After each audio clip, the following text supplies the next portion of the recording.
My name is Ryan Ward. I'm from Auburn, Alabama, and I used to fly the AV-8B variant of the Harrier for the Marine Corps. Yeah. That's great. Thank you so much for joining us, telling us a little bit about the airplane. Let's walk around and tell us the great things about this. Okay, so for one thing, this is the TAV-8A. So T stands for trainer. And the AV-8A is the version that flew. It was really developed in the late 60s. Original design by the British. And then eventually the AV-8A and the AV-8B was built on manufactured in St. Louis, Missouri. So this particular variant stopped flying for the U.S. Marine Corps sometime around the late 70s, early 80s, and we went from the AV-8A, this variant here, to the AV-8B. As we walk around, I'll talk about some of the things that changed with this airplane. This airplane, one thing, was completely 100% a manual airplane. So everything that was moved control surface wise in the airplane was moved by cables. So this one was really version 1, if you will, and it was really, for lack of a better term, it was dangerous. We lost a lot of guys flying this variant of the airplane, mostly because it was just so unstable. The variant that I flew had what was called a stability augmentation system, or SAS. So when you came into a hover, this airplane, and I'll get to it, can hover like a helicopter, take off and land vertically. But when you were doing that in this airplane, it was 100% a manual type of exercise. In the AV-8B, that stability augmentation system I told you about would dampen out your control inputs, and it would make it towards a more stable airplane in the hover, and kind of reduce a little bit of the pilot-induced error that you would have at the time. Wow. Some real basic stuff. We didn't have this either on the AV-8B, but this is a pitot system, obviously sticks up front of the airstream. What is it for? This measures the airspeed, Okay. and also you can use it to compare it for like the altitude and things like that with the static pressure system. So there's an instrument, there's something in there? Yeah, the air goes in here, and then an instrument on the panel tells you like how fast you're going, how high you are, what your vertical speed is, how fast you're going up. Yeah, and one thing that's kind of cool about this, see how long and how far out it sticks. And there's different tricks that engineers have figured out for those pitot systems. That little bitty hole up there. Mm-hmm. In modern airplanes, you'll see mostly it'll stick off. In the AV-8B, the version now, it sticks off on the side over here. But the whole point is to get it out of the airstream that's around the fuselage of the airplane. It's a real small, kind of, I don't want to say microscopic, but the air does weird things when it gets close to the skin. And this wants to measure what the true, no kidding, air is doing, relative to the airplane. Something really important to talk about right off the bat. This right here is called the forward RCS, or reaction control system. So what makes the Harrier able to hover is one engine that has 4 exhaust ducts. The ones up front, not to get too far ahead, but the ones up front right here are what we would call the cold nozzles, specifically because the air that came out of here was relatively cold. It was actually kind of warm, but it was cold compared to what came out of that one, which was your hot nozzle. So you have 2 on each side for 4, so kind of like the chair, the legs of the chair. So not to geek out too much on it, but this one right here this is air that came purely off the compressor section of the engine. So that's where the air is being squeezed by stage, and no fuel has been mixed with it yet. It hasn't been lit on fire. It hasn't gone through the turbine section. But the air that came off of here was ambient air. It just had been compressed. The air that came out of there was the air that is coming off the engine. It's the pure, no kidding, undiluted exhaust out of the engine. So that was a hot nozzles. And basically, if you look at the weight of the airplane and the length, what you would have there is about 40% of your lift would come out of this one, and about 60% of your lift would come out of the rear one. And that basic design stayed the same between the AV-8A and the AV-8B. So that's how that worked. The engine that we had was a Rolls-Royce, a British engine, Rolls-Royce 408 motor was what we used. One in here was a 402, 406, much less capable engine than the one that's still flying today in the Harrier, which is still around. Some interesting stuff to tell you about. I don't know if these will move or not yet. These are these are either painted over or rusted in, but these little things right here are what we would call boundary layer doors. Okay, so what's interesting about this is the faster you would go in this jet, and it would go up to transonic speeds, not supersonic, but the faster you go, air would start to compress up on the front of the engine, and that's not good in a jet. That's not good at all. When you start to reach supersonic speeds, air starts to do weird stuff. So the British figured out they could create these doors here that had just like those slats you saw on the leading edge of the wing of that A4 over there. At a certain amount of air pressure, those doors would open up and let that pressurized air escape out on the outside of the airplane. That's inside the fuselage, outside the airplane. Conversely, which is really cool, when you're in a hover, believe it or not, the engine needed more oxygen and air to feed that cycle to produce the thrust that you need to hover in a steady state with no lift coming over the wings at all. It needed more oxygen than it could provide inside of two of these. So at a certain amount of demand off the engine, these things here would get sucked in, which you can imagine that much more real estate for oxygen to flow through would satisfy what the engine needed. It's actually an ingenious design, and we still have it on the Marine Corps' version of the Harrier today. So very cool. This is a 2-seat version, so this was a trainer. I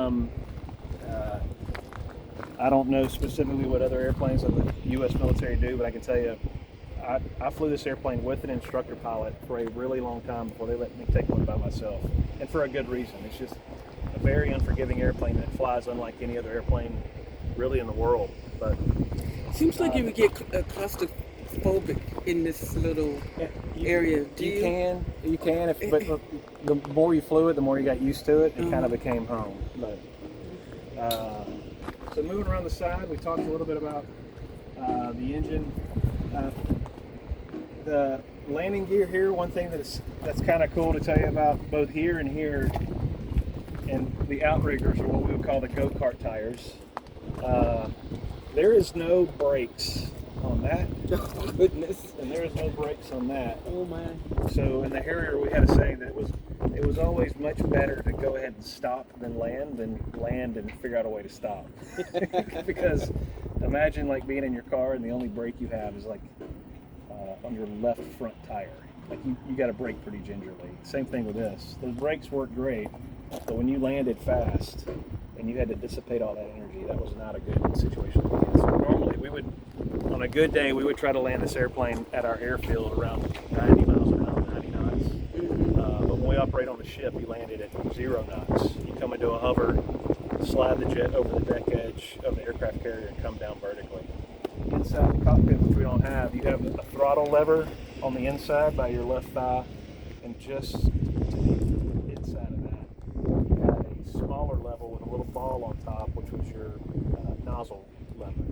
And when you move that thing, it created it's called a SAMSU, but it created a pressurial difference between the position of the nozzle lever and the position of these things. And there's a very basic design, British design system inside the airplane that would seek to equalize that pressure, and it would move all 4 of the nozzles so that they were in the same place. It's amazing. It works, and it very rarely breaks. And so, this is what creates the hover? Yeah, so when these are down, and actually it doesn't go down, you would think in a hover it would come down to 90 degrees, but it actually comes down to 82. Because the fuselage of the jet actually sits at positive 8 degrees. So the RCS that you mentioned before, that's like just another duct for this air to come out of. Yeah, and I thank you for bringing that up. So that's only one of them. So the RCS that's up front of the nose is the way every other airplane in the world is controlled is through an elevator, flaps, ailerons. If you have some other type of, well, the rudder obviously, but if you have some type of a pitch system in the back. But the way this jet is controlled, when you're in a hover, these control surfaces don't work. They're completely useless. So you have one right here. This is another RCS right here. You see it on the bottom. You had one in the nose that I pointed out to you guys. You've actually got 3 in the tail, 1 on each side, and you got 1 on the bottom. So, what happens when I'm in a hover in the airplane, if I move the stick, we'll just face this way, so I'm using it this way. If I move the stick to the right, my aileron's going to move, but that's not going to do anything for the airplane. But when I move the stick to the right, I want the right wing to go down, I want the left wing to come up, just like when I'm flying. What happens when I move the stick to the right, it creates a demand inside the system, and it pushes air off actually the 8th stage of the engine. Hot, really hot air through a ducting system on the front of the wing and out the bottom of that RCS. And it's a jet blast of air. And when I do it in the air, you can actually hear it if you ever go to an air show and see a Harrier flying.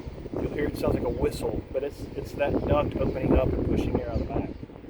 Now, that's how the wings work. If I pull back on the stick, that duct I showed you guys up front, that opens up and that same jet of air pushes out of the nose and pushes the nose up. If I want the nose to go down, I push forward on the stick, and that one on the tail that's up just forward of that blue dot, blue stinger there, it'll open up and pushes a jet of air out the back down here, and the tail of the jet pushes up. Conversely, the nose goes down. The last thing is, if I move my feet, it's blocked out here. Yeah, it's open on this side. And on this side, and you see that this valve is open, but normally without doing anything, that shutter is closed. So this is right now basically positioned to where if I pushed my left foot, so I want the airplane to rotate to the left, that thing would be closed and air would come out of this side, pushing the tail this way, nose goes left. Does that make sense? Yes. I want the tail to go right, or excuse me, I want the jet to pivot to the right. I push my right foot in. This opens just like it is right now. Jet blast comes out this way, the tail gets pushed that way, and the jet faces to the right. It's Now, an amazing system. Now, is that linked to the rudder? Because I usually see the rudder moving at the same time. It is, it absolutely is. So if you push, in fact, I've seen people push on this vane and one where it's open, and you can push on this, and it actually moves the rudder. And that's one thing I guess you test in pre-flight, or during pre-flight, when I pre-flighted a Harrier, we would actually the rudder actually go down. I would grab this. The position of the tail and the RCS duct is a little bit closer to the curve. But I would move the rudder and make sure that this shutter moved easily with no constriction. It's not binding up and there's no cables getting bound up anywhere inside the airplane. this is the elevator. Yep. Is it a stabulator or? Yeah, unlike most airplanes, it's a stabulator, so the whole thing moves. The TAV-8A, we don't have one in front of me, but it has trim and trim tabs for this as well, so you actually can trim it out. Right. What he's mentioning is there most airplanes you can see on the elevator, that one there, the elevator part that moves up, there's a horizontal stabilizer there, and just the back edge goes up and down. Here the whole thing goes up and down, and that's what makes it a stabulator instead of just a stabilizer, because it's both elevator and stabilizer. Is this a speed brake there? This is a speed brake. This is the only way to slow the airplane down when you're flying conventionally, really, other than your nozzles. But one very interesting thing that the British discovered is the gun for this airplane is actually a pack. It's mounted on the belly. Well, when they mount the pack, the actual gun itself is on the left side of the airplane, but it comes down and is it's about this wide. It sticks out about that far, and on the other side there's the ammunition, and there's a belt that runs internally to feed the ammunition side to the gun side. And this is what's really cool. That ammunition thing is shaped just the same shape as where the gun is. So you got the gun barrel, the other side is all ammunition, but it's all covered up. But when that gun pack was on the airplane, it would add about 1,000 pounds to the weight of the airplane. Which when you're trying to hover, that matters because it's straight gravity, right? So the British realized that for some reason, when they had the gun pack on, the jet could hover at a heavier weight than when they didn't have the gun pack on. And one of the engineers figured out that what it was when the jet was in a hover, the speed brake down, that gun pack went off to the right side, and that basically created what was called a box, what we would call the box, of some of the air coming out of the nozzles would hit the ground and bounce back up and hit the belly of the airplane. And it provided A ground effect. It created extra ground effect. So when you got within 20 to 25 feet of the ground, you get a cushion from the air coming out of the engine hitting the belly of the airplane, and that gun pack would actually capture some of that. So they didn't have it figured out on this version of the gun because these are called strakes. See how small these are? Right here. In the current version of the Harrier, these strakes come down to about right here. And just forward of the strakes and behind that nose wheel is what's called a lids fence, a lift improvement device. And it it serves zero function whatsoever other than when the gear's down, it creates another one of these but faces the opposite direction so that you get about 1,200 to 1,300 pounds of lift, believe it or not, in a hover, simply because you have caught that volume of air coming back up to the belly of the airplane. You ever see a Harrier take off, like when we take off normally, if we take off vertically, you literally pop off the ground like this. If you take off normally and somewhat conventionally roll and get lift on the wing and then bring the nozzles down to about 60 degrees, you'll see the attitude of the airplane does not change at all. Like it'll hop off the ground and fly away, and there is no, like in an airliner where you hit a certain airspeed and you rotate the nose. When you can when you can vector your thrust, there's no need to pitch for AOA, for angle of attack. These are called outriggers. In the current version of the Harrier, they come straight aft and they're a little bit more forward in. The Italian version of the Harrier and the British version, they figured out a way to make this, where this thing mounts, make it basically another hard point for ordnance. We did not do that in the Marine Corps. But they really serve, the only function they serve is to support the wings of the airplane when you're on the ground. What's funny about this is it's serviced with nitrogen, and if it's not serviced correctly, which is quite often, you would go get in the airplane and start taxiing out and realize the airplane's and one of those struts is over serviced, and it's very unsettling. Just real quick, these things right here are called vortex generators. They just, as you go really, really fast and approach supersonic speeds, what starts to happen is, you can imagine the air that's trying to, the whole reason a wing works, the air on top of the wing is going faster than the air on the bottom of the wing. It's lower pressure, this is higher pressure, it gets left, whatever. But as you get closer and closer to the speed of sound, that layer starts to separate from the wing of the airplane, which is not necessarily a bad thing, up until the point where it's not touching the wing, therefore your control surfaces are not affecting the air. So imagine it's like a void. There is no air there. The air particles have separated from the airplane. So these stick up into the airstream and just basically create little tornadoes, little sideways tornadoes all the way down the wing to make the air more turbulent, so that when the air hits your aileron while you're going fast, you still have some effect. I assume these are air dams to kind of help some air transiting down the wing. You get air that, and approaching supersonic speeds, you get air that starts to transit down the wing, and then when you start to conversely, when you start going slower, it starts to reach stall speed. Same thing. Really, that's about it. Great. We talked about where the gun mounts. For one thing, in the current version of the Harrier, you have, instead of one hard point on each side, you actually have three. So you have one basically intermediate from where that one is right there, one just to the left of where that one is, and then one that's almost at the wingtip that really is only good for sidewinder, aim 9. Oh, great. Oh, terrific. Really the only thing we carry on those stations is that. Great. Yeah.